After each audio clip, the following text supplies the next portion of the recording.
Does it? Okay, let me see something. Yeah.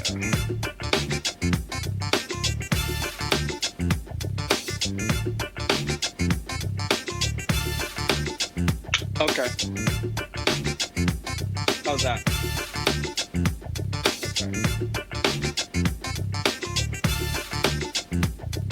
Okay.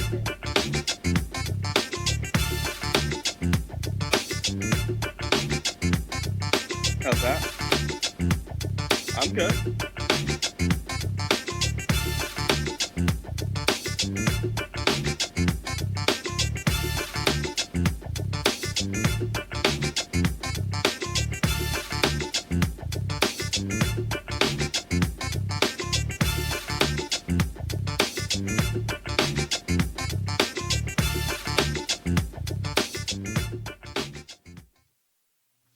All right, folks, coming up on Roland Martin Unfiltered for Tuesday, February 26, 2019. R. Kelly is out of jail on bail, but attorney Michael Avenatti is here with the details on the latest tape he submitted to prosecutors.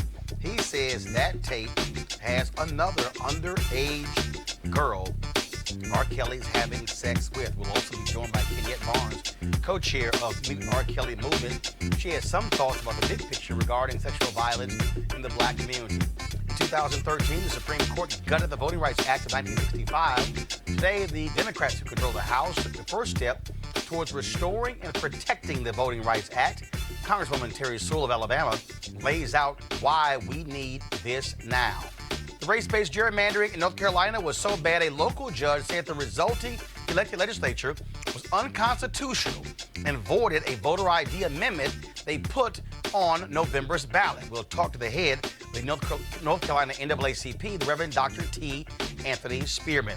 Senate Majority Leader Mitch McConnell finally speaks up about election fraud in North Carolina's 9th Congressional District, except he calls it voter fraud. But then he also forgot it was his own party who was behind it. Yes, I guess we're going to take little old Mitch to school to explain to him the difference. The NAACP is a new way to support them and maybe make some money in the process. We'll tell you about this new fund that they actually launched on Wall Street today. And I was on Fox Business News today with Charles Payne debating a conservative, DeRoy Murdoch, about reparations. Poor DeRoy. You might want to actually read a history book to understand American history and black history. It's time to bring the funk on Roland Martin Unfiltered. Let's go. He's got it. Whatever the biz, he's on it. Whatever it is, he's got the scoop. I don't know. The find. And when it breaks, he's right on time and it's rolling. Best believe he's knowing. Putting it down from sports to news to politics. With entertainment just for kicks, he's rolling. It's on go, y'all. It's Roland Martin, yeah. Rolling with Roland now. He's funk, he's fresh, he's real, the best, you know he's Roland Martin now.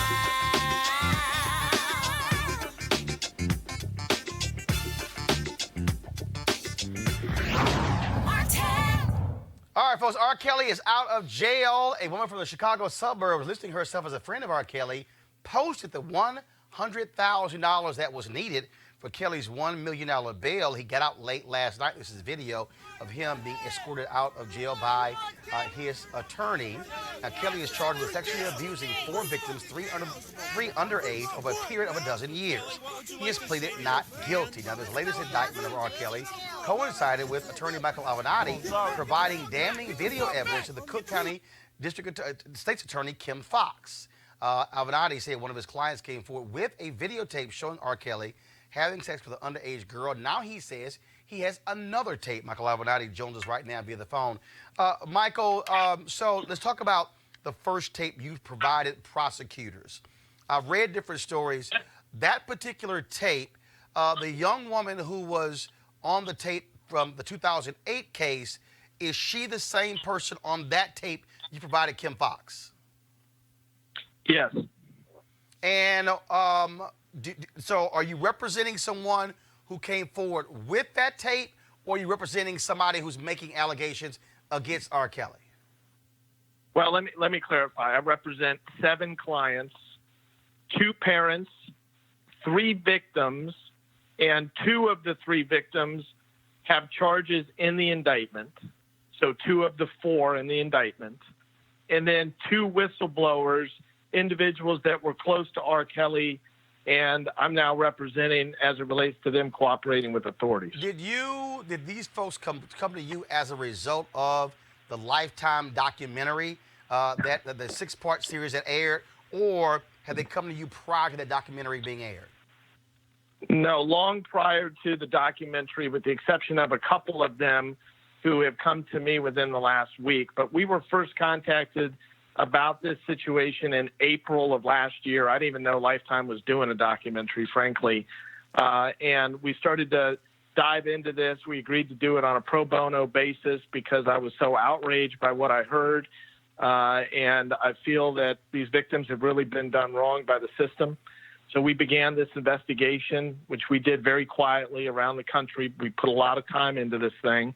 And we didn't disclose anything about it until the time was right, which was earlier this month. And you now say you provided the state's attorney another video, provided them yesterday, that has some pretty damning language on that video, correct? Yeah, and there's no question. I mean, the video and the audio are very, very clear. Roland, this is not the situation from 2008. There's no question as to the clarity of the video. There's no question it's R. Kelly. His mole on his back is clearly visible, which was a big issue in the prior trial. His voice is recognizable. There's no question the girl is underage. Both he and her refer to her as only being 14 years of age. It is a very, very damning piece of evidence, and I don't believe that R. Kelly will be able to survive this. And let me read. You posted this on Twitter. Henry, go to my iPad. In response to press inquiries, I can confirm that the video we provided to prosecutors yesterday includes R. Kelly clearly stating the following to the victim, sometimes on multiple occasions: give me that 14-year-old vagina. That's not what he said, though. Show daddy that 14-year-old vagina. Spread those legs and show me that 14-year-old vagina. Give me that 14-year-old booty hole. The victim also refers to herself as being 14 years of age repeatedly on the tape. The point that in the 2008 trial, you're right. First of all, one of the issues, he tried to say that it wasn't him. It was a friend or someone else or a brother. But on that video, that particular video, someone from the outside called him by his name, and he answered yes. And in that case, the jury didn't say that wasn't him. The jury could not ascertain the age of the girl on the video, which is why he was found not guilty on child pornography charges. Well, that was one of the reasons. I mean, there were a bunch of reasons in that case. I mean, that was one of them. The other one was that the victims did not testify. This case, a number of the victims are going to testify. There's 4 victims set forth in the indictment. But, I mean, this is not role play on this tape. I mean, this girl is clearly 14 years of age. She states it. He states it multiple times. And you can also tell by other conduct on the tape that she's underage, based on some other things that she says on the tape, which I'm not going to get into the details of. But I do not see how he can possibly overcome this mountain of evidence. And finally, after 28 years of sexually abusing and assaulting young African-American girls underage, he is finally going to face justice, and it's not a day too soon in my book. You said earlier that you're representing a couple of people who used to be close to him or in his camp. Are those the folks who provided this video, and are you going to submit other videos to Kim Foxx? Well, we've located a third video, or we've come to know of a third video, which we're trying to locate. And then if we're able to, we're going to promptly turn that over. I'm not at liberty to discuss where exactly we got the first 2 videos. But like I said, this has been a lengthy investigation. It's taken a lot of time and a lot of effort, but it's paid some dividends. All right, Michael Avenatti, we certainly appreciate you joining us here on the show. Thanks a lot. All right, folks. After R. Kelly got out of jail last night, he quickly went to a McDonald's in the River North section of Chicago. Here's video that folks took at that McDonald's of R. Kelly in that particular restaurant. And so there were individuals there who he signed autographs, also took photos with them. When it was over, he actually went to a cigar bar in Chicago as well. Now, we also have details in terms of the woman who actually bailed him out of jail, and that is, of course, she signed the slip. She signed the particular slip. Her name is Valencia Love. Owns several different restaurants. They're in a suburb of Chicago, and she also owns a daycare center as well. And so she, in talking with different folks, she said that she bailed him out because they are friends, and that he's out. He does. She said that he has a right to be innocent until proven guilty. And when I was sitting here watching, I was on social media earlier, and I was looking at the video at the McDonald's, also looking at, of course, talking about the woman who bailed him out. I saw these tweets from Kenyette Tisha Barnes, who, of course, is one of the co-founders of the Mute R. Kelly movement. And she said, R. Kelly going to McDonald's doesn't surprise me. People bailing him out of jail doesn't surprise me. People playing his music and dancing on the hood of cars at the McDonald's doesn't surprise me. We have a pathological apathy regarding sexual violence in the black community. She joins us right now. Kenyette, glad to have you back on Roland Martin Unfiltered. It's great to be back. How are you? Doing good, doing good. So, first of all, I got to get your reaction. I've already seen some people reacting. They said that there's no way in the world they would be having their child at a daycare of where somebody who owned it bailed out R. Kelly. And the others said they're shocked that a woman came forward, a 47-year-old woman came forward to bail out R. Kelly. Your thoughts? I have so many that are swirling around in my head, but I agree with those who believe that Miss Love's the audacity to own a daycare center and to then subsequently bail out a sexual predator is reprehensible. I mean, the cognitive dissonance must be giving her whiplash. So I do agree with those individuals, definitely. It's inappropriate. And when you talk about the folks, the reaction to R. Kelly going to the McDonald's, there were some people who went in, got autographs. There were people who were cheering him on, saying, "We love you, R. Kelly," playing his music there. Did not sit too well with you. Not at all. So there's a couple of things. I mean, when we only have a 3% conviction rate in the United States for sexual violence, sexual crimes anyway, and over 200,000 untested rape kits in the United States, it really speaks and it tells us that we don't take sexual crimes seriously. So let's deconstruct that further into the black community. You often hear whenever you bring up sexual crimes in a black community that white supremacy is what we need to be focused on, not sex crimes. And, you know, while others might enter this as a legal professional, I enter this as an activist and as a survivor of child pornography.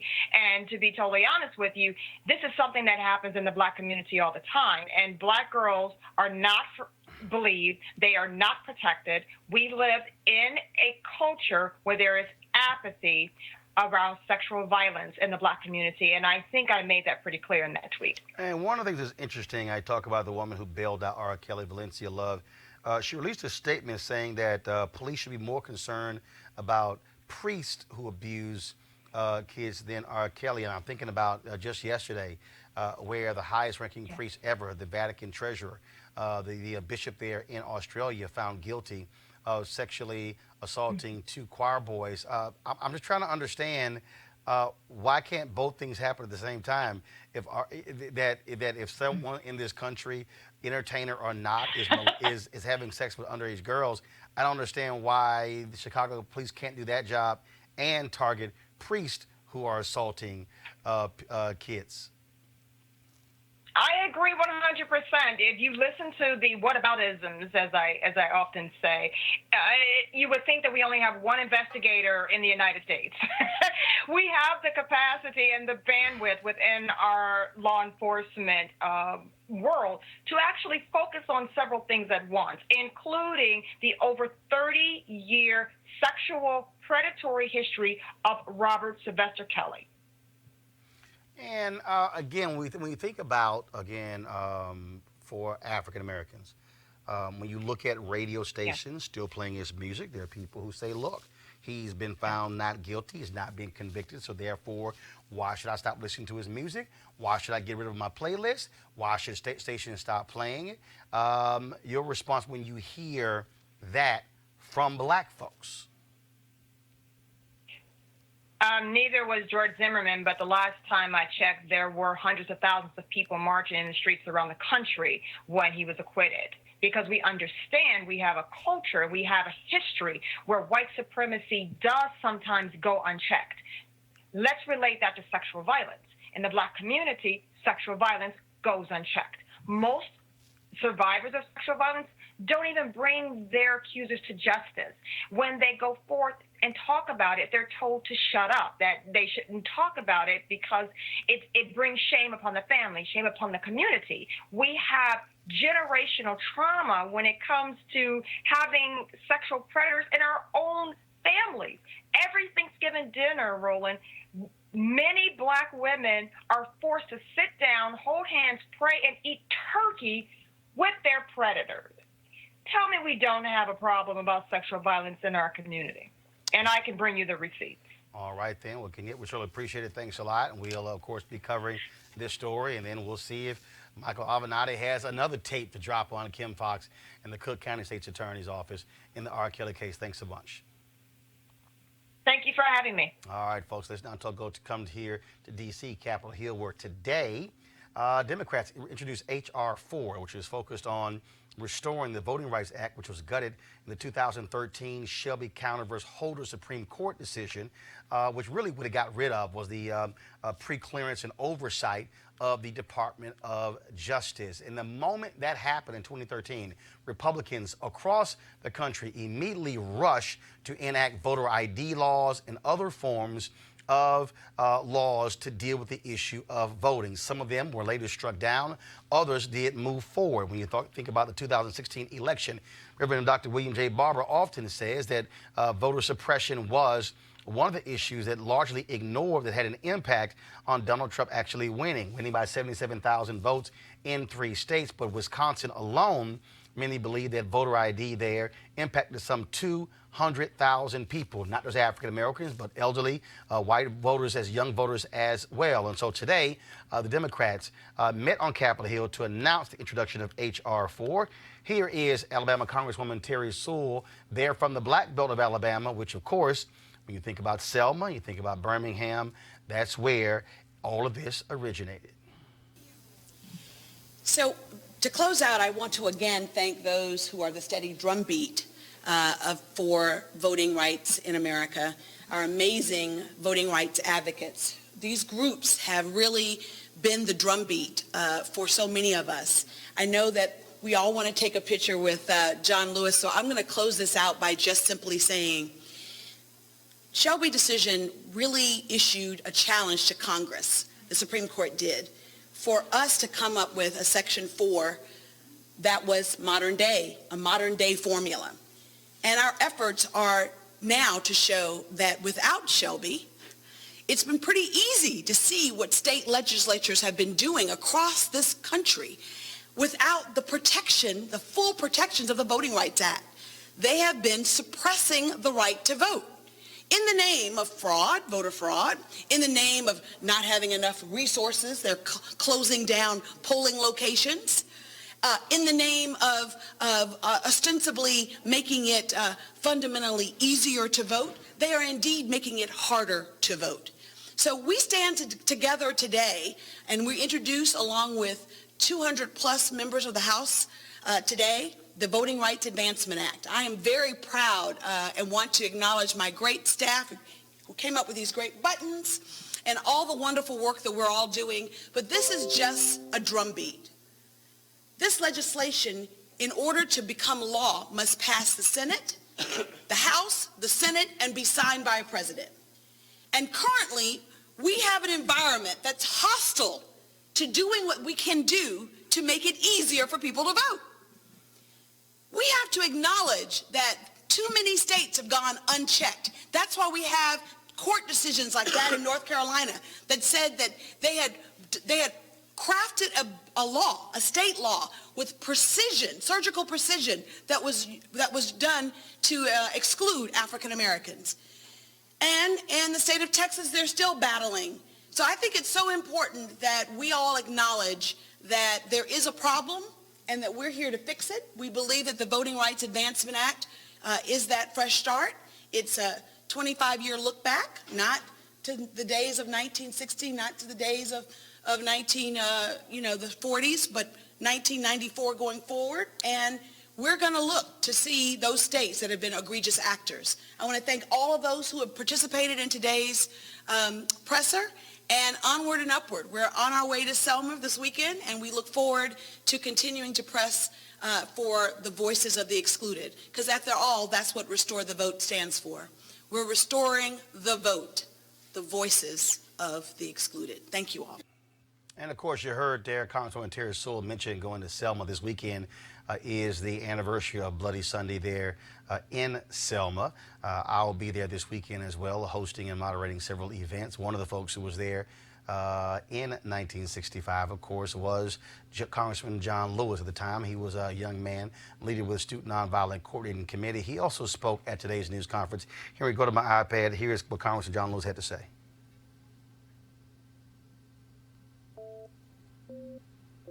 Code shouldn't matter. The action of government affects every American, so every citizen should have an equal voice. And when that happens, politicians have to recognize the dignity and the worth of every human being. We all count. It doesn't matter whether you're black or white, Latino, Asian American, or Native American. We're one people, we're one family. We all live in the same house, the American house. And there are forces in America today trying to take us back to another time and to another period. We've come too far and made too much progress to go back. Let's bring in our panelist, Chris Metzler. He joins us via Skype, of course, a conservative strategist and author of Divided We Stand, The Search for America's Soul. We have in studio Monique Presley, legal analyst and crisis manager. Next to her, of course, is Malik Abdul, Republican political consultant. And joining us, first time, Dr. Niambi Carter, assistant professor in the Howard University Department of Political Science. We'll be sure try not to haze you here on the show. So let's start here. In fact, I'm going to start with two black Republicans first, Chris, and I'm going to start with Malik. So, Chris, to me, this is if we go back after the Shelby Holder decision, you had Congressman Sensenbrenner of Wisconsin who introduced a bill to restore the VRA. Republicans pretty much ignored it. Only about a dozen or so signed on as co-sponsors. In the next session, the number was even lower. But the reality is it's been Republicans who have, after this decision, who rush to pass lots of what have been described as onerous voter suppression laws. Why won't the GOP stand with Democrats when it comes to this to protect the sanctity and the right to vote? Well, let me give you the argument, and then I'll give you my analysis of that argument. The argument essentially is that the issue of voting is something that should be decided by the states. Now, that's the argument. Does that argument hold water? I don't think so. I think that, in fact, we really have to look at having Republicans endorse this move to reenact the Voting Rights Act. And look, I keep making the point, Malik, Republicans they rush to pass these laws, and as long as Republicans keep standing in the way of folks voting, black folks are not even going to remotely consider voting for them. Well, that's one of the reasons. I've been on record saying that, of course, I support efforts to restore any rights. I don't support voter suppression. I think one of the things that we can take from this, if we listen to the representative, we listen to Representative Sewell, she said something that was really true.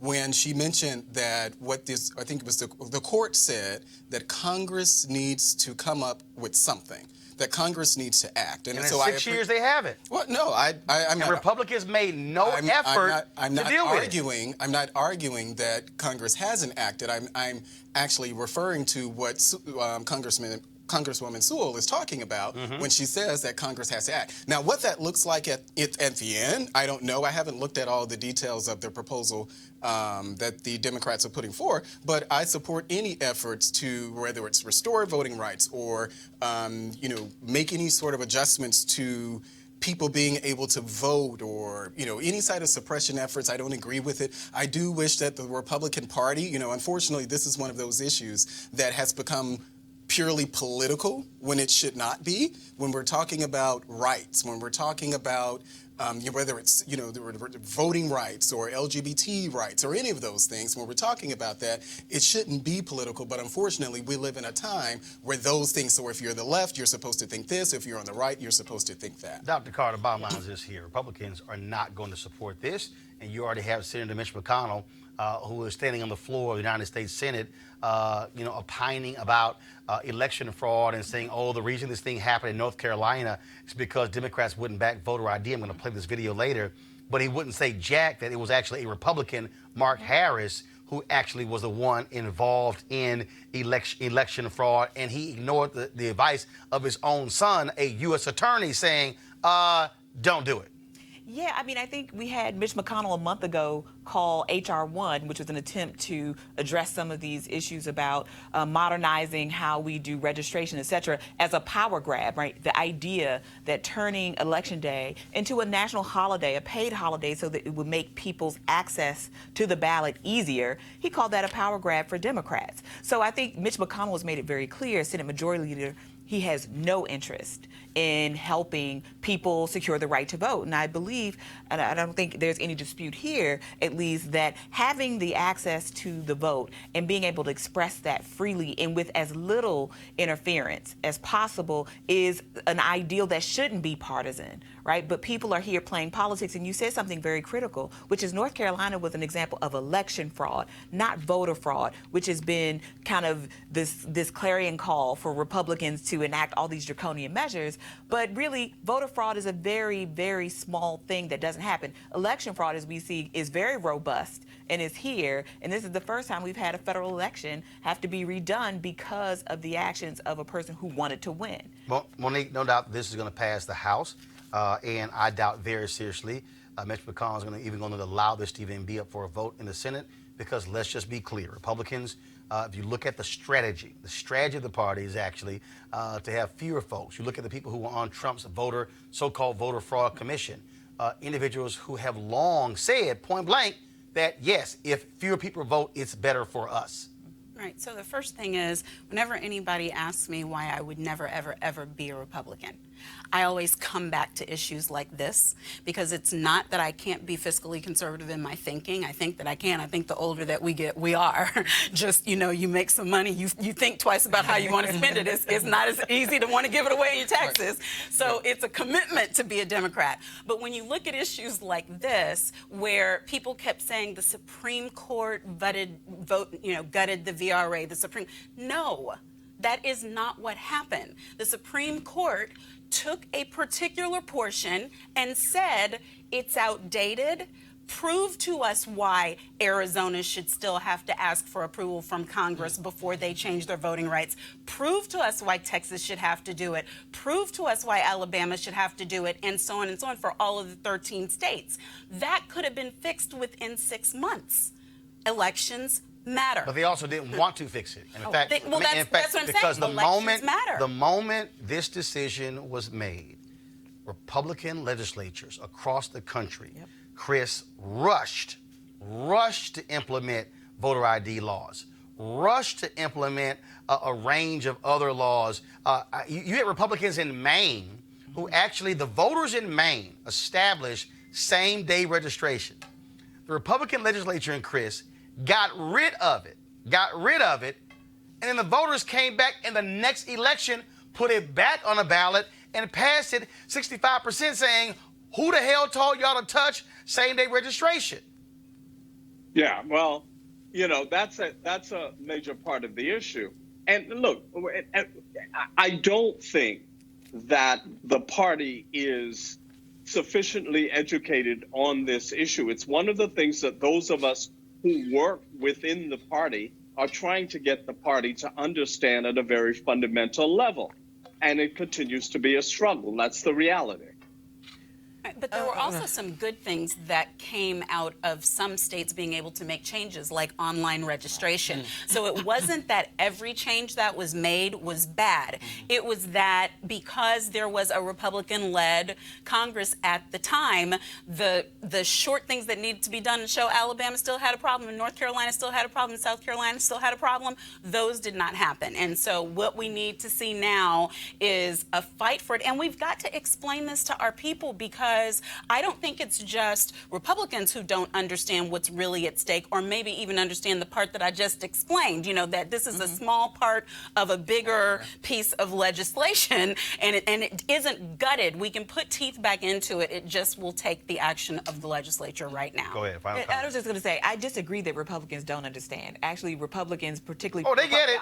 They understood very well, and they implemented their plan to perfection, which was to suppress Black and Latino and poor and other voters that they did not want to see exerting their voice. But not just them, but also, I keep saying this here, and I said this on a panel at CBC a couple of years ago to all the civil rights groups. Y'all have got to challenge young white folks, because what it also protected were any moves made in those states when it came to voting. There was a clerk in Wisconsin who was on record as saying she purposely moved an early voting location off of a college campus because too many young people had voted Democrat in the previous election. And what was happening is Republicans all across the country, what they were doing was they were actually taking voting locations and sending them out to far places that had small parking lots. So when you drove up, you were like, damn, it's a long line. You got frustrated. You saw in North Carolina, the most, to me, Alabama of the 21st century, where they literally said, look, and they have documentation, when do Black people vote early? 70+% voted during the first week. So they stripped early voting in many places the first week to only one location in many counties. I was in Ohio in 2016, in Cuyahoga County, where Cleveland is. There was one early voting location before the election. You had to go downtown. So their whole deal was, we're going to make it as hard for people as possible to vote. And then we saw the response there. And so, again, I can't wait to see what the reaction is going to be when this bill gets passed. And I can't wait to hear what Republicans in the House are going to say, Malik, and then what excuses they're going to offer. But again, this is one where it's a no-brainer. Republicans should be saying, no, let's make it easier for people to vote versus make it harder. And I don't think for a second that they're going to support this, and Mitch McConnell is going to fight it all the way in the Senate. And hopefully there are some senators with some courage who are going to say, you know what, this makes sense. We should go with it. And then, of course, if Trump vetoes it, get the votes to override his veto. Yeah, I don't disagree, but I think it still goes back to what I said as far as where we are in the climate. There are a lot of things that both parties should support. Just in principle, there are a lot of things that the party should support, but I think we're at a time where everything is so politically toxic that you will find people where it's good legislation. Well, voting ain't politically toxic. Well, unfortunately, this is where we are. It's only politically toxic because, look, but it's one of many things. Well, yeah, but they want to win. One of a number of things. They want to win, and then when they saw what happened in 2008, they said, oh, hell no, we are not going to have that coalition again, which is why Republicans in North Carolina were so dastardly with what they did. We're going to talk about that in just a second. Let's go to a break right now. Roland Martin Unfiltered. Back in a moment.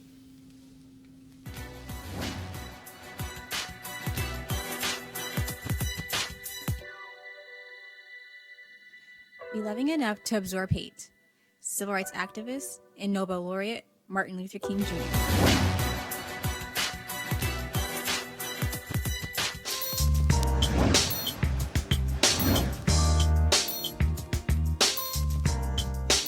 All right, folks, HBCU Giving Day School, Johnson C. Smith University, founded in 1867, located in Charlotte, North Carolina. Of course, notable graduates, Earl Manigault, Obie Patterson, Frederick C. Branch, Eva Clayton, Don Pullen, Gary Siplin, and many, many more. To support Johnson Smith, go to jcsu.edu, jcsu.edu. All right, folks, calling all HBCU alumni, students, and leaders. Enter the Ford Motor Company HBCU Mobility Challenge and win $25,000 for your school. Building on their long-term support of HBCUs, Ford is looking to improve mobility in HBCU communities through innovative solutions. The winning program will receive a grant of up to $25,000 to implement the proposal. Now, the deadline to apply is March 31st, 2019. Go to FGB.Life for more information to apply. FGB.Life for more information to apply. And if you're watching, tell your HBCU that if they don't know about this, they need to be doing it. You should be pushing this on social media. Again, folks, 25 grand that could go to one of the HBCU campuses. Ford goes further in our community, and we certainly appreciate them being a partner here on Roland Martin Unfiltered. All right, folks, so you've heard me talk about North Carolina, and I keep saying North Carolina is the Alabama of the 21st century. Well, guess what? We now have what's going on here now, where a judge there has thrown out a couple of laws that the legislature had put forward. You talk about just utterly ridiculous what they did in North Carolina. A state judge ruled that the makeup the state legislature was unconstitutional, okay, due to racial gerrymandering. Now, Wake County Superior Court Judge Brian Collins threw out a voter ID amendment that the legislature had put before voters in 2018. Now, again, let me explain to you. The Republicans in North Carolina rushed to put this on because the numbers didn't lie. They were about to lose their veto-proof majority. That's exactly what happened. Remember, this is the same North Carolina GOP who wanted to change the rules there to take most of the power of the state Supreme Court and move it to a lower court because the Democrats control the state Supreme Court. Democrats now control the state Supreme Court 6-1. Republicans ain't happy. Here's what the judge wrote in this decision. An illegally constituted General Assembly does not represent the people of North Carolina and is therefore not empowered to pass legislation that would amend the state's constitution. Joining us right now is Reverend Dr. T. Anthony Spearman, President of the North Carolina NAACP. Reverend Spearman, glad to have you here. You and Democracy North Carolina, Repairs of the Breach, Reverend Barber, y'all have been fighting North Carolina over this. And what people don't understand, y'all have been ground zero for Republican efforts to stop folks from being able to vote and passing these onerous laws. Roland, yes, thank you so much for the opportunity to be on your program this evening. And we are very, very excited here in the state of North Carolina that Judge Collins has come forth with the decision that he's come forth with. We believe that he has demonstrated a courageous willingness to break out of the mold of what I call judicial imprudence, of citing existing improprieties and hamster wheeling them back to legislators to amend. And he set a precedent in place of naming the General Assembly for exactly what they are, and that is illegal and unconstitutional. We have been shouting this since about 2012 at least, and we are so grateful that a judge has stepped forward and has come up with the kind of language that we think is necessary for us to begin beating this voter suppression here in the state of North Carolina. Reverend Spearman, NAACP again has been on the front lines on this very issue, and when you look at why Republicans were doing this, they were afraid that they no longer would have the power to be able to override the veto of a Democratic governor. And so I don't think people outside North Carolina really understand the hell y'all have been going through for the past several years in North Carolina. Yep, 7 years. And I agree that people do not understand. And last night was a case in point. Last night, Governor Cooper made his State of the State address, and afterwards the response that came forth from Phil Berger who is the head of the Senate there, he just said some things and went off script, actually, referring to this case because they're so afraid of what may happen. As you stated earlier, the Supreme Court is, leans toward the liberal side now, and we're not sure what's going to happen with the appellate court should they take this to appeal. We know we believe that they're probably going to appeal the case, but they're just uncertain at this point and continue to run scared because they know that their day is numbered. What do you want folks to do next? What do you want the folks who are watching, who are listening? What do you want them to do to help you guys to combat what you're dealing with in North Carolina?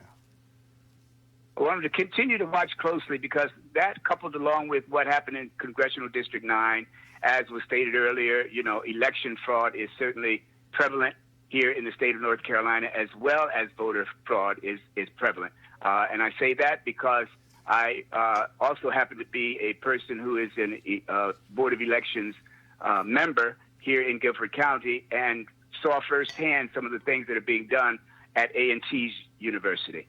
And so these young people are the suppression of their vote. I just need people to wake up and start looking at things and widening the lens of this voter suppression that's going on in our midst, because that's exactly what's going on. And if we continue to just marginalize it, we're not going to be able to see what needs to be seen. We have to begin to put a broader frame and frame the problem of voter suppression in a wider way. All right, Reverend. So that's what I would say to the people.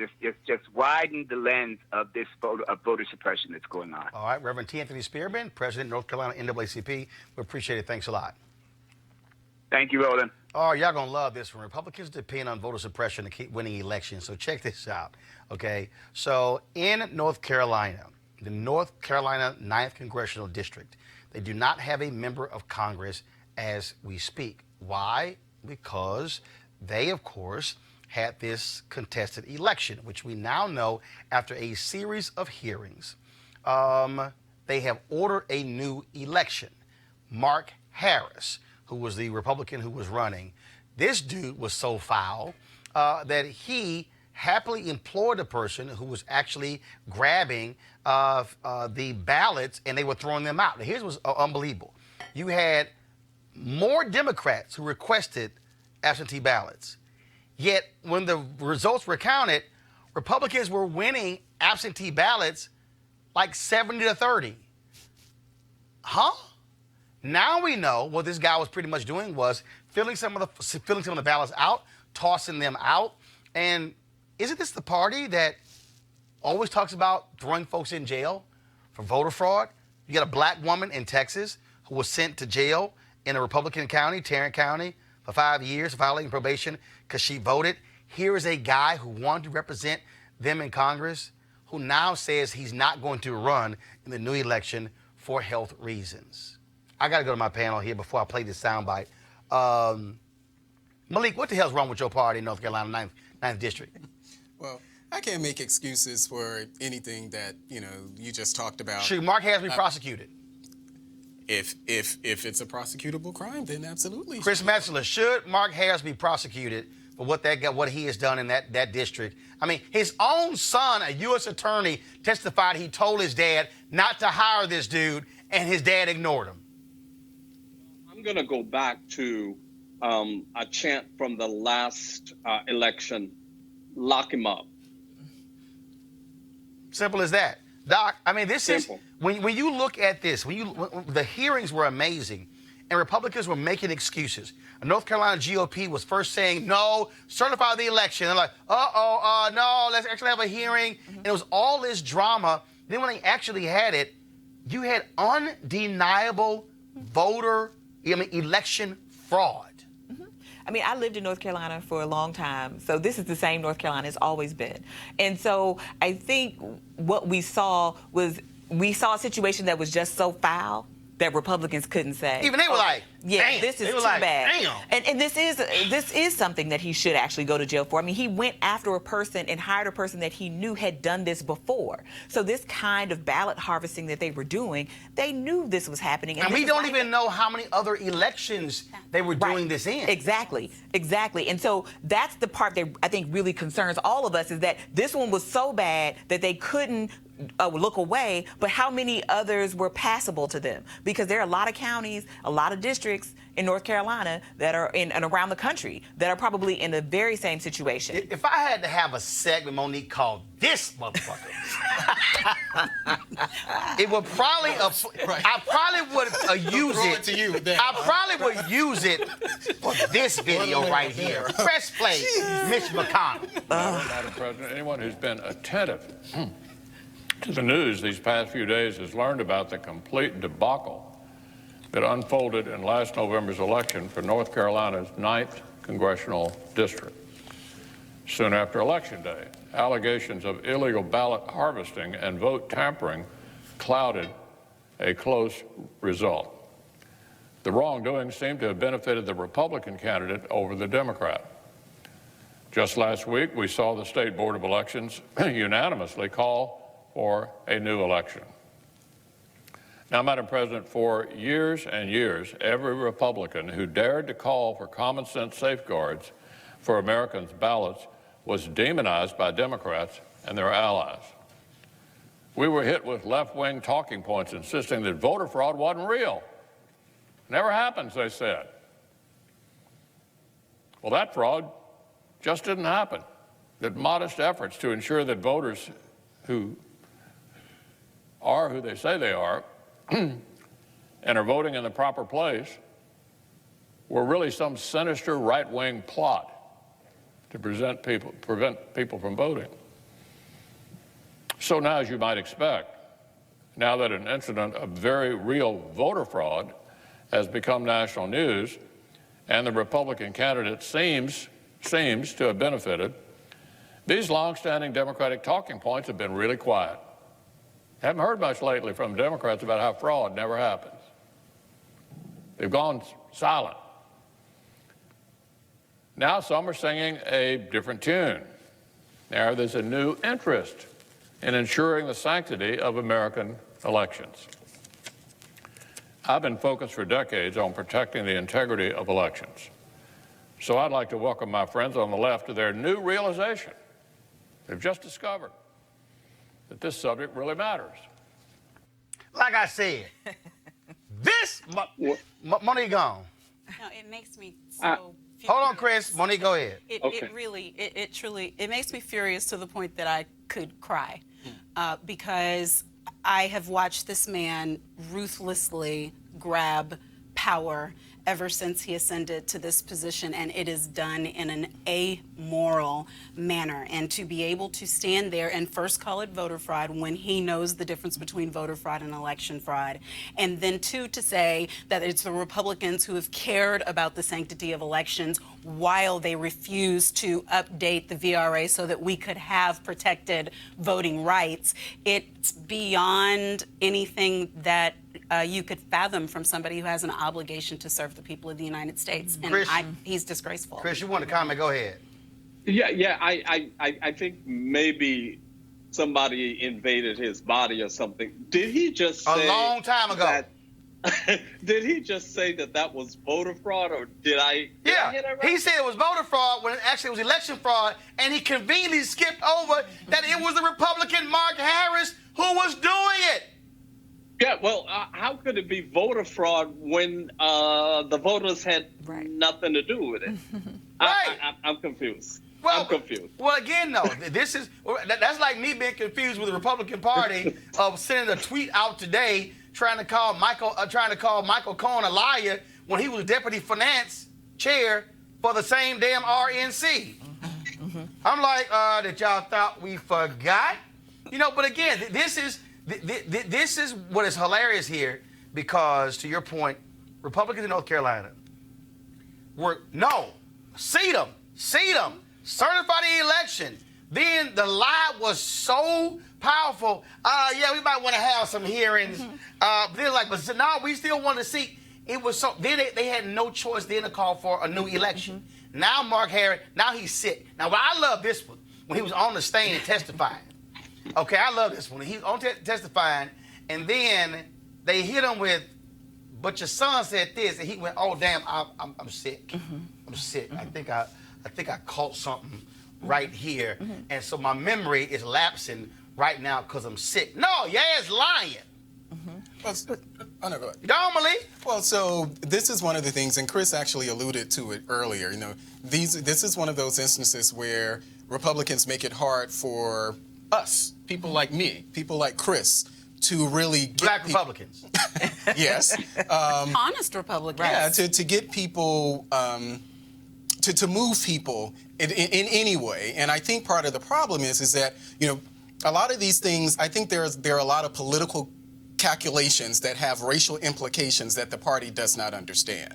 So they do things because they say, well, they're Democrats, you know, so we're going to do these things, we're going to, you know, push for these sort of policies, not understanding the racial implications. And so for us, we have to explain to them, okay, well, these are the racial implications, and they may not see that. I think it actually makes it difficult for us. I'm not going to say that that, you know, all of this is intentional, you know, with the intent to be racist or whatever the case may be. That element is definitely there, but I think a lot of these things are politically motivated, and because so many blacks are Democrats, it ends up becoming racial. Bottom line is, Doc, they were sitting here trying to steal the damn election. Exactly. And they got busted, and now they got egg on their face, and now what it has done is it has exposed the voter operation they had there. The fallacy. They were sitting here trying to steal multiple elections. And again, and the other problem is you got the punk-ass U.S. attorney there in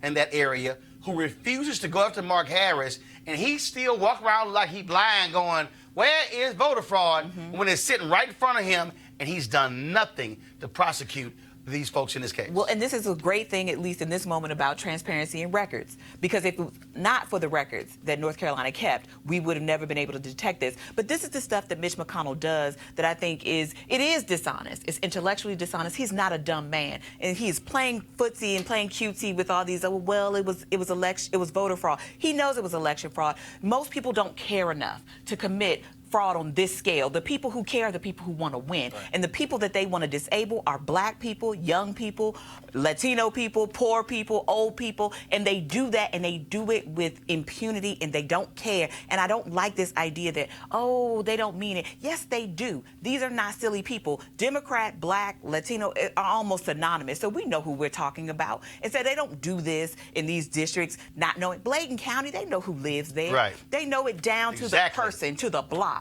These people have an enormous amount of information that they are marshaling. Now, do they want to be able to hold on to black Republicans and hurt black Democrats at the same time? Yes. The problem is they cut their knees off because there are lots of black folks who would have sympathy with the party, but they cannot have sympathy with racists and people who want to say things like, oh, well, we're not sure, because this is an illiberal, not democratic action that they're taking, but calling it protection of democracy. And it's the exact opposite of that, and it's to cut off any kind of conversation as you were talking about. It is manipulating people so that we can sort of forestall all of the consequences that should come from this, one of them being going to jail, paying fines, and all this other stuff. And it's not just Harris, it's everybody that enabled him, it's those people who signed those ballots, it's those people who didn't turn them in and threw them away. All of that is illegal, and we know it, and they know it. Can I get a witness? All right, y'all. Earlier today, I was on Fox Business. And Charles Payne has his show on Fox Business. And so I got a call, and they said, hey, we're going to talk about Democrats and reparations. I'm going, all right, we can have that conversation. And so DeRoy Murdoch, a brother, he writes for National Review Online. They said that he was going to be opposite with me. Y'all could figure out how this conversation was going to go down. But let's go. Just in case you missed it, press play. Some 2020 Democratic candidates are touting their support for reparations for slavery. Kamala Harris, Elizabeth Warren, and Julian Castro have all gotten on board with the idea. But before we all jump on the bandwagon, let's take a look at what the actual cost could be using those Pickford payouts to black farmers under the Obama administration. Of course, they were discriminated against by the USDA. Each were given $50,000. It was awarded to over 33,000 farmers or their heirs. So if we apply that same model right now to every black American and people of multicultural who say they have black descendants, then we're talking about $2.5 trillion. Joining me now to debate, Fox News contributor DeRoy Murdoch and hashtag Roland Martin, unfiltered host Roland Martin. Roland, let me start with you. I'm kind of surprised that 3 Democratic candidates have jumped on board with this as a central issue already. What do you make of it? Well, first, we make the mistake by trying to automatically jump to the cost as to understanding why you're even having the conversation. When you talk about this year commemorating the 400th anniversary of 21 Africans arriving in Virginia in 1619, you have to look at American history to understand that it goes back to General Sherman and Special Order 15, 40 acres and a mule that was rescinded after Lincoln was killed. There was an effort to distribute land to freed slaves that was never passed by Congress. This nation it has always used the free labor of African Americans to build the country, but has never dealt with the reality of preventing black folks from being a part of the economic system in this country. Those are facts. Roy? Well, here's a fact. Slavery ended 154 years ago. It's been a long, long time since we had slavery in this country. And you have people who've come to this country, let's say the great wave of immigrants who came around in 1890, 1900. I think they're going to be really shocked and disgusted if this thing goes through. And you have people who may have come from Poland or Russia or Ireland, and they suddenly have got to pay money to the progeny of people who have not been enslaved for 150-odd years. And you have people like my family. I'm black, but my family came to the United States in 1962. My parents are from Costa Rica. Do I get a check? We had no role in American slavery. This is going to be the most divisive. One second, Roland, I'll let you in, but I do want to ask, what do you say to the folks who says it just wasn't when slavery ended, though? The Jim Crow laws. There you go. And all the things that came after that stopped black people from being able to enter into the U.S. economy like everyone else? I think a lot of what we did to address that involved things like the Great Society, many of these public assistance programs. Most of those were launched right about the same time as the 64 Civil Rights Act, and many of those things were done in a sense of trying to get people sort of in a better state economically. Roland, Charles, are you concerned, Roland, about what DeRoy said, potential pushback from white folks in America saying, hey, I never owned a slave, and I don't know anyone who's ever been a slave. Well, again, though, this is the problem when you have American history. And look, DeRoy actually said it. He doesn't even fully understand American history. The Great Compromise of 1877 ushered in Jim Crow. You had 92 years of Jim Crow. You talked about the Pickford. Actually, it did not end. Allow me, this book, Dr. King, Where Do We Go From Here? Chaos or Community, where he talked about the issue, the practical cost of change for the nation up to this point has been cheap. He talked in this book where he talked about how even in 1967, 90% of the laws that were passed had not even been implemented. Here's the issue you're dealing with, Charles. You talk about the Pickford decision, the USDA discriminating against African Americans. The federal government's own housing policies, it was law discriminating against African Americans. The Fair Housing Act wasn't even passed until 1968, only because King got killed. So you could talk about slavery. There are African Americans today who were impacted by federal housing laws, and we know most wealth in America is a result of inheritance and also through housing. And so, DeRoy, do you deny that reality? Look, it's been 51 years since the 68 Fair Housing Act. Okay, that's half a century. You want total incredible acrimony and racial strife and tension like we've never seen before. You make white folks who had nothing to do with slavery give money to black folks. You keep saying slavery, but you can't ignore Jim Crow. Including people, I'm somewhat prosperous, as is Charles. Do we get checks as well? Do we give a check to Ken Chenault, who is the CEO of American Express? He doesn't need that money. I think we should put our efforts and our money into school choice, into things that help little poor black kids learn and get prepared so they can succeed in our society. Charles, create a formula for total racial chaos and mayhem. This is the mistake. Awful, destructive policy idea that will demolish any kind of civil civility. Speaking of destructive, you still have the people who built Black Wall Street in Tulsa, where the Oklahomans apologized, but it's not paid for the damage. You look at Rosewood in Florida. We have facts where you have African Americans. Do you think every black person in America would be entitled to payouts? 1 second. Here's the piece. In order for you before you get to the cost, you need to study what the issue is first to understand that. And unfortunately, America has denied these realities. Do you think every black person in America should get paid? What needs to happen is you, as Castro said, supporting a bill that John Conyers submitted for a number of years. You need to study the issue first before you get to that. You can't deal with D unless you deal with A. Yeah, you're pushing collective guilt. No. I'm pushing history. Social division. Shame on you. I'm pushing history. And you don't know black history. You don't even know American history. I suggest you actually study American history, read American history. I suggest you learn more. Future of total mayhem, which I do not want to see. Let's leave it there. Disgusting idea. Passion on both Charles, sides. read this book. I'll read it. Dr. DeRoy, King, where do we Roland. go from here? You too, DeRoy. Thank you both very much. We'll be right back. Don't y'all love dumbasses who actually can't read? Monique, I think you want to comment.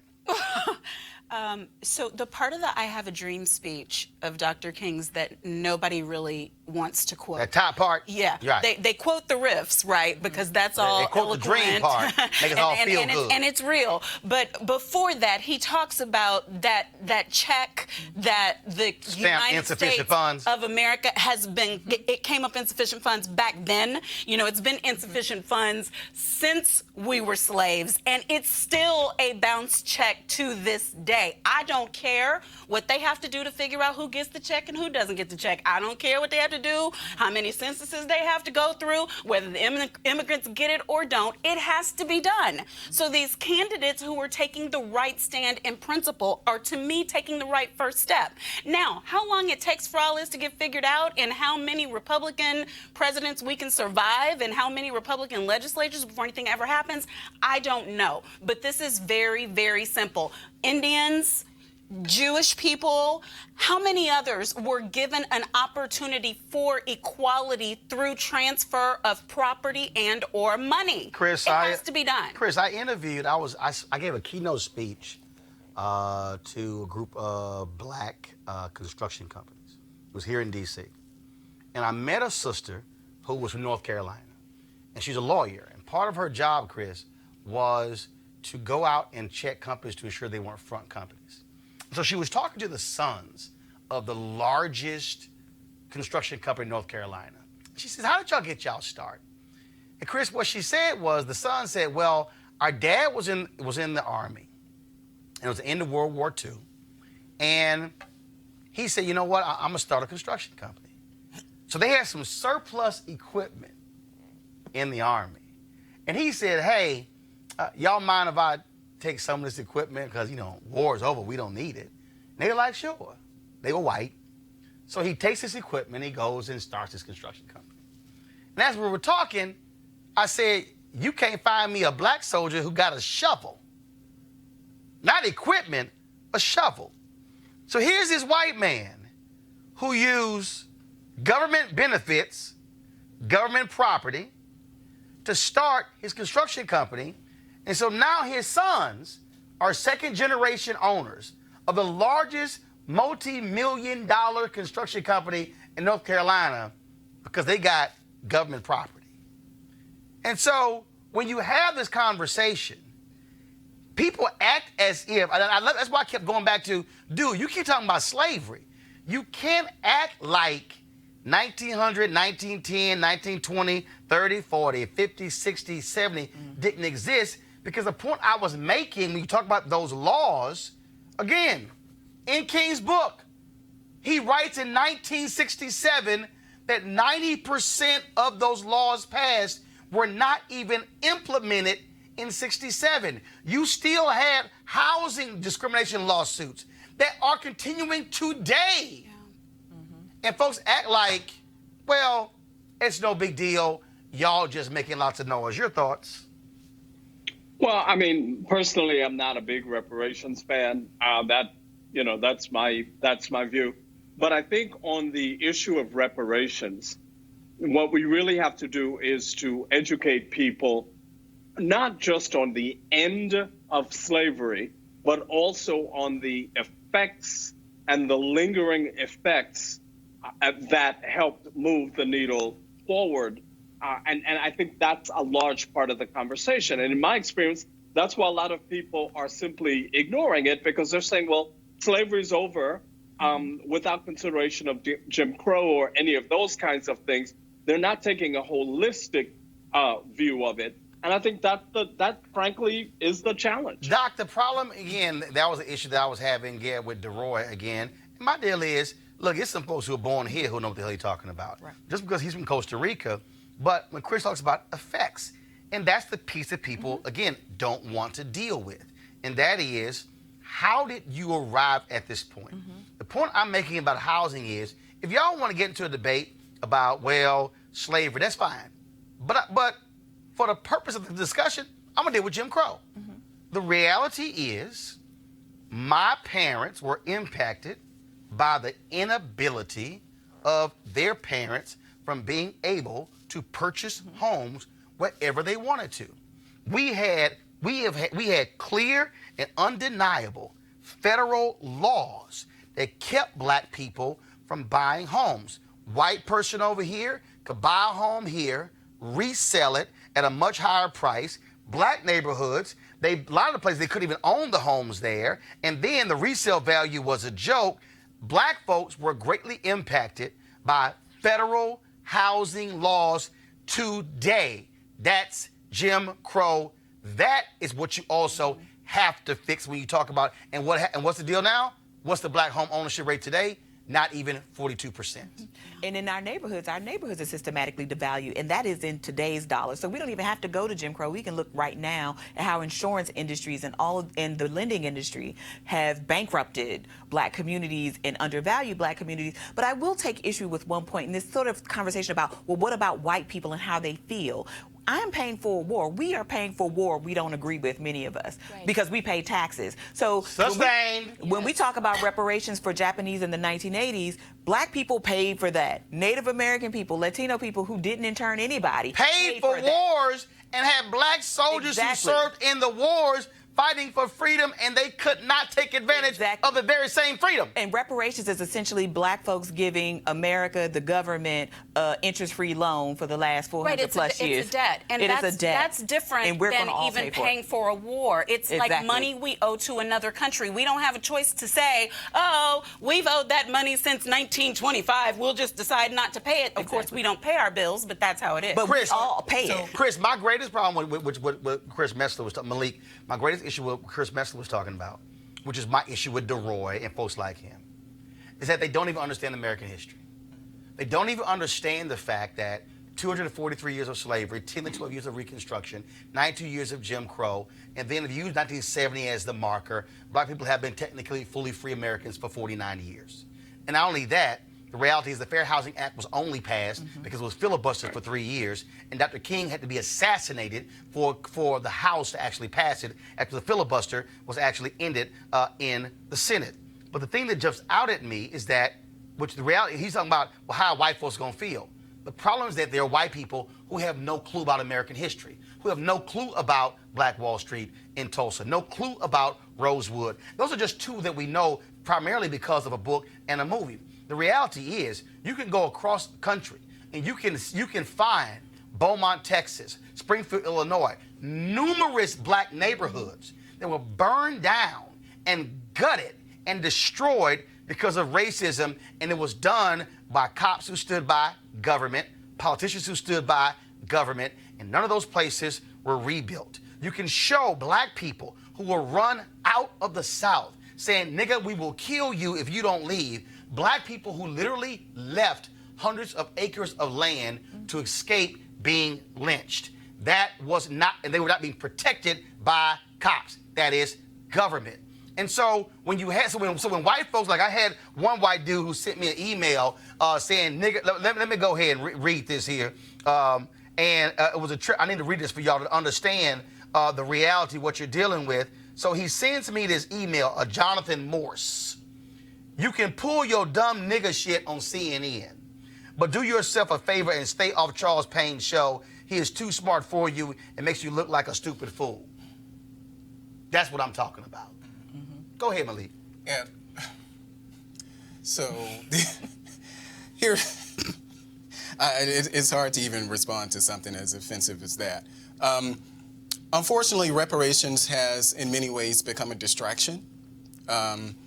We can discuss ways, whether we're talking about the early 1900s, the red line, the makings of the ghettos, for instance, the making of the ghettos were created. Right, the makings of the ghetto, where we're talking about by Chicago. City, county, state, and federal governments. Whether we're talking about Chicago, whether we're talking about New York, the redlining that went on. Yep. There are a lot of, and I think this is, kind of what Chris touched on as far as how we deal with the vestiges of slavery.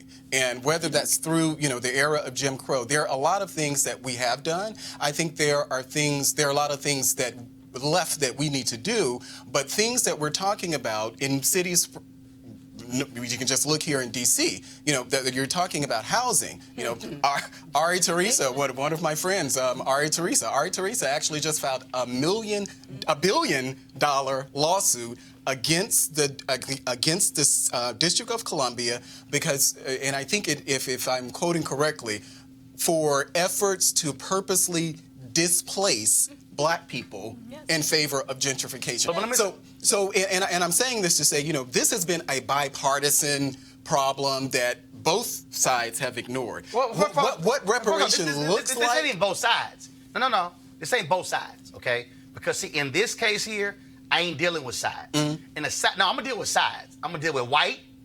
I'm going to deal with Black. Those are the sides. They ain't left, right, Republican, Democrat.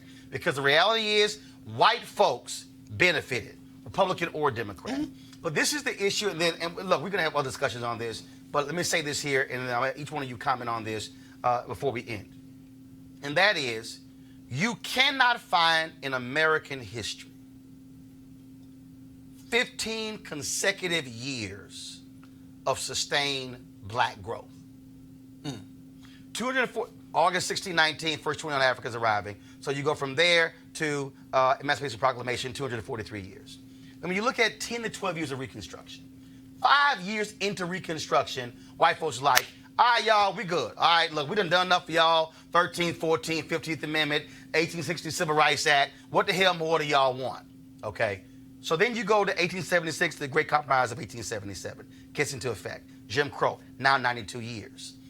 Emmett Till gets killed August 28, 1955. Montgomery starts December 1st, 1955. Let's say it goes through the Fair Housing Act. It's 13 years. It's 13 years, okay? But the reality is that still wasn't economic growth for Black people. That was fighting for rights. Then, of course, you have Hatcher, elected mayor in Gary, Indiana, Stokes in Cleveland, Maynard Jackson elected mayor of Atlanta, Coleman Young in Detroit, Mayor Marion Barry in D.C., these Black mayors elected. So let's say, okay, fine, that's 70, late 68, 80, what happens? Okay, growth for Black folks in business, 0.0012% of the contracts in Atlanta when Maynard gets elected as 12 cents for every $100. That's 12 years. 1980, Ronald Reagan. In the affirmative action programs, Supreme Court rulings, okay, about 10, 12 years. But then when you go through Reagan, let's say you get to Clinton, okay, fine, you get to Clinton, okay, America goes up, highest point of Black home ownership ever is there, and all of a sudden, Bush becomes president, thing collapses by 2007. We lost 53% of all Black wealth. Now you're still trying to build. So the reality is, Black people, for 400 years, went here, then here. Went here, then here. Then went here, then here. We didn't go here and come down to here. No, we literally went here and dropped all the way down here. So you have not had sustained economic. So we've literally had to restart every single effort, which is why if you look at Black wealth right now, you see why it's $5,000 or whatever. Average white is $110,000. And Chris, that's what white folks who have no understanding of American history don't realize. Well, and that's exactly it. The conversation has to be exactly what I said about effects. It also has to be about state actor and state action, particularly in the creation or inaction of ghettos. Or, well, yeah, inaction, but I'm talking specifically about the creation of ghettos from a housing standpoint. There were state actors involved in creating those. So we've got to look at all of those things and explain that. And it's not just white folk. I think it's a lot of folks, including Black folks, who don't really understand that. Monique? Yeah. Right, so the thread that you can see is from not being able to own property to creation of not just ghettos, but being property and not being able to own property. But that's what I was going to say, larger rental communities because of an inability to own. It's not just in the poorer areas where you're dependent on government housing, because that's what people say. They want to turn it into a personal accountability kind of issue. No.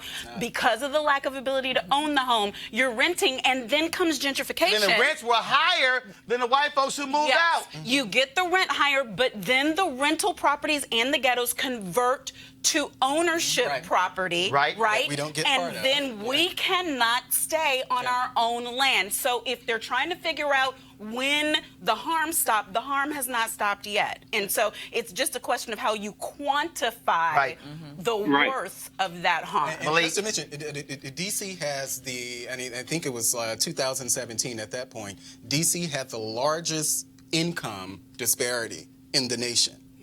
In the entire nation. We have a very educated class here, but that's just another thing that we can look at when we're talking about, things that we can do. Reparations aside, let's look at those type of policies. Let's look at what we're doing around gentrification to, get black people, to lift black people up. I think that's when I said that reparations, in a sense, sometimes ends up being a distraction. Let's talk about all of the things that the Obama administration is doing to address that. Let's actually talk about the things that the federal government is doing right now to address that. These things are happening. But the reality, Doc, is you can't deal with just the housing piece if you don't deal with the wages piece, and you don't deal with the education piece, and you don't deal with the other pieces. And that's the fundamental problem.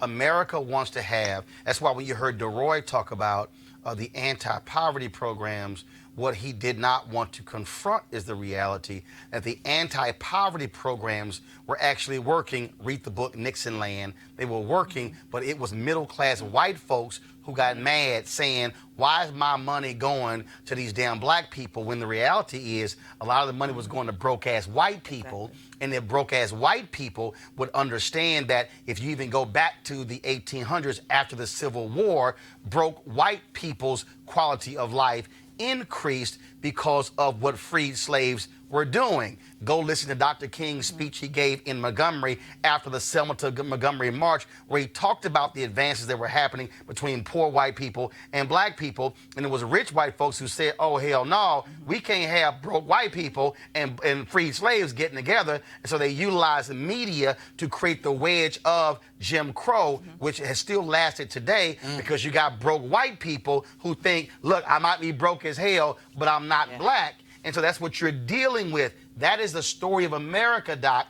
And again, America has never wanted to own up to what it has done for 399 and a half years to people of African descent. Yeah, I mean, I would just say whiteness is intoxicating, and white supremacy as an ideology that tells you that your white skin makes you better than everybody else. I mean, that's something to believe in when you don't have very much. And it didn't take much to separate poor whites from blacks. But I will say this, I mean, whether it is fair housing programs, I mean, we have to talk about health disparities. We have to talk about all of these things because stress kills black people at exorbitant rates, right?